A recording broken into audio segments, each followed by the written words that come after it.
A rowdy, chaotic, often shambolic, good old beer-drinking biker flick, Black Angel stars John King III, he of Psycho from Texas fame. Should all you John King III fans out there be interested in staging your own John King III film festival, well, it wouldn't take up too much of your time.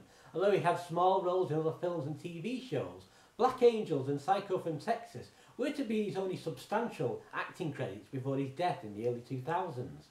Another face you might recognise here is James Whitworth, whose gnarly, bearded wildman persona would later be used to even greater effect in The Hills Have Eyes. Yes, Papa Duke plays one of the bikers in this one, which pits black biker gang, the Choppers, all played by real-life bikers, against white biker gang, Satan's Serpents, who go against expectations by being vehemently anti-racist.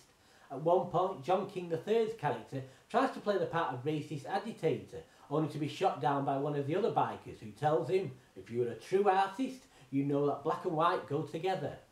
Now, if you think the old TV series from the 1960s, Honey West, asked too much of Anne Francis by having her act alongside a bad-tempered, violent-prone ocelot, well, spare a thought for the cast of The Black Angels, who have to share the screen with one mighty pissed-off-looking cougar. The cast of this film certainly had balls, and they were very fortunate that the cougar didn't get at them. Comic relief comes in the form of the biker who is trying to train a raccoon to smoke a joint, and the biker mama who objects to being called a slut, preferring instead the term nymphomaniac.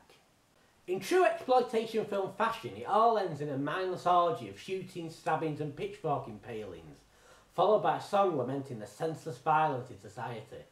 Black Angel's director, Lawrence Merrick, was an interesting character, to put it mildly.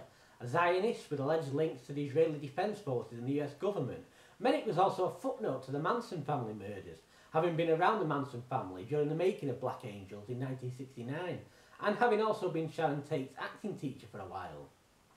Unusually for a director of low-budget exploitation films, Merrick would go on to win an Oscar for co-directing the 1973 documentary Manson. However, there would be no happy ending for Lawrence Merrick, and in 1977, Merrick himself was murdered by a mentally unbalanced, aspiring actor who believed Merrick was using black magic to thwart his acting career. Truth is often stranger than fiction, and equally as tragic. New breed, reckless and violent, on a collision course with the establishment.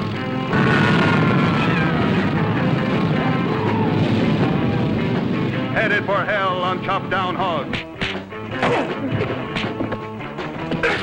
Hating each other, but hating the establishment more.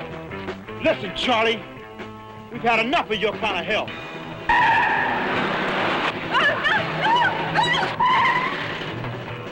You black animal! Yeah, a panther, honky. Black Angels, a pack of snarling wolves in a fury of burning rubber and blood. Crashing head-on with brutal fury, soaking the streets with blood. Don't push me, Chainer. Why not? You push me, you push us, you push everybody.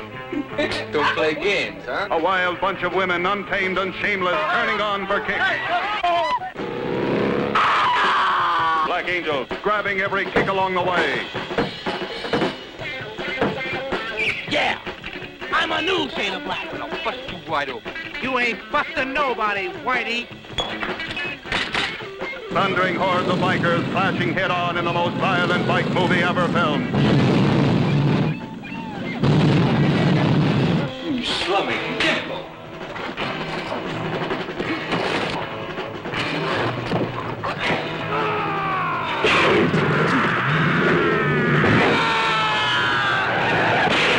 Black Angels exploding out of the slums, slamming into the establishment.